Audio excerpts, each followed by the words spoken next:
Vous souhaitez faire une formation et vous êtes un peu perdu sur la façon de la financer? Sachez tout d'abord que selon la formation visée et votre situation, la prise en charge des coûts de formation peut être différente. Nous allons donc voir en quelques minutes les étapes à ne pas négliger pour monter son dossier de financement rapidement. Voyons maintenant les étapes générales. Bien respecter l'ordre, c'est très important. Étape 1, acheter la formation.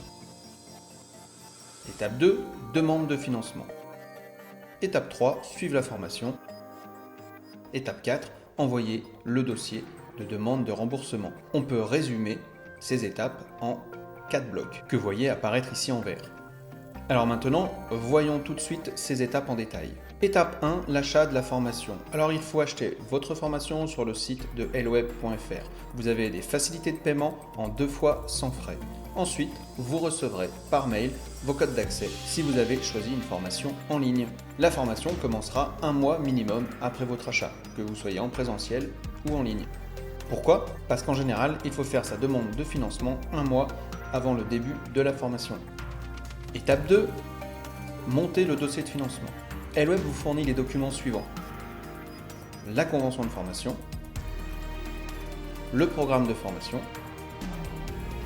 le devis éventuel de la formation. Pensez ensuite à remplir la convention, à la scanner et la renvoyer à Helweb par mail. Mais gardez-la sous le coude, vous allez en avoir besoin pour l'envoyer à votre financeur. Et en parlant de financeur, comment trouver son financeur? Vous devez savoir de quel financeur vous dépendez. Pour cela, rendez-vous sur le site trouvermonopco.fr et vous devez renseigner votre code NAF ou APE.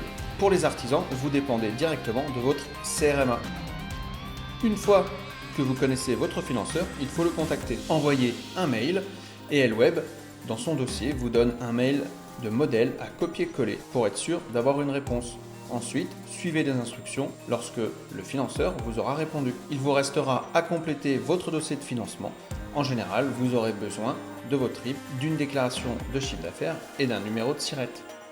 Pour l'étape 3, c'est le moment de démarrer la formation. Démarrer la formation avec Helweb à la date qui était prévue, effectuer le nombre d'heures indiqué dans le programme et toute la formation en ligne se passe via votre espace de formation. Pour les formations en présentiel, elles se passent dans une salle de formation traditionnelle. Respectez bien le nombre d'heures indiquées si vous souhaitez être remboursé intégralement.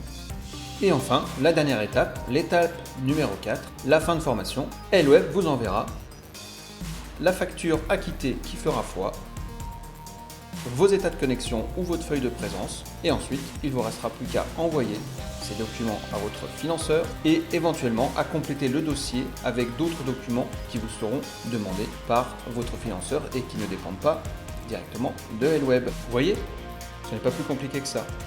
Donc je vous dis à très bientôt en formation. Évidemment, Helweb reste disponible pour toutes vos questions à l'adresse support@helweb.fr. À bientôt.